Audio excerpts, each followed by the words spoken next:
কথা বুঝাতে পারি নাই ভাই? আমরা আমাদের রব কিয়ামতের দিন ক্ষমা করুক চাই কি চাই না? যদি চাই তাহলে রবের গোলামদেরকেও ক্ষমা করা শিখতে হবে ইনশাআল্লাহ। ভাইরা আমার, কাউকে যদি আপনি ক্ষমা না করেন, তার উপর অনেক জেদ থাকে, অনেক ক্ষোভ থাকে, অনেক রাগ থাকে আপনার ভিতরে, তাতে কষ্ট আপনার হবে কি হবে না? আরেকজনের প্রতি জেদ ক্ষোভ রাগের কারণে ভিতরে নিজের জ্বালা পোড়া হয় না, কষ্ট হয় না?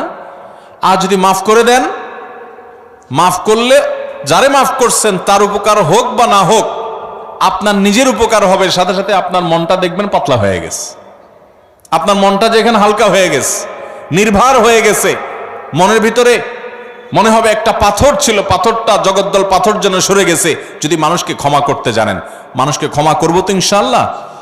অনেক মানুষ আছে খুব শক্ত, লোহার মতো শক্ত, ক্ষমা করতে জানে না, একবার রাগ হইলে তো হইল, আছে না নাই? এগুলো কোনো ভালো মানুষের, ভালো মুসলমানের, ভালো ব্যক্তির এবং মুত্তাকির বৈশিষ্ট্য হতে পারে। আমরা মানুষকে ক্ষমা করবো। এখন কথা হলো, আমি ক্ষমা করলে ও বারবার উল্টাপাল্টা করে, ওর ক্ষতি করে। ভাইরা আমার, ও যদি নিজের ক্ষতি করে সে ক্ষতিগ্রস্ত হবে, কিন্তু আমি তো ক্ষমা করে আল্লাহর কাছ থেকে পুরস্কার পাবো। অতএব আমার লাভ না লাভ নাই, আমি তো আমার নিজের লাভ বুঝবো। পাগলেও নিজের লাভ বুঝে, কিন্তু আমরা নিজেরটা অনেক সময় লাভ বুঝি না।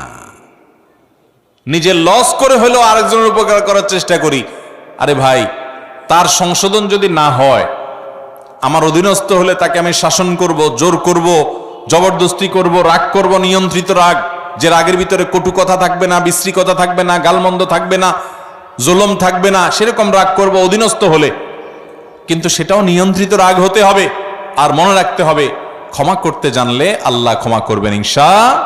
কোন এক সালাফ তার অধীনস্থ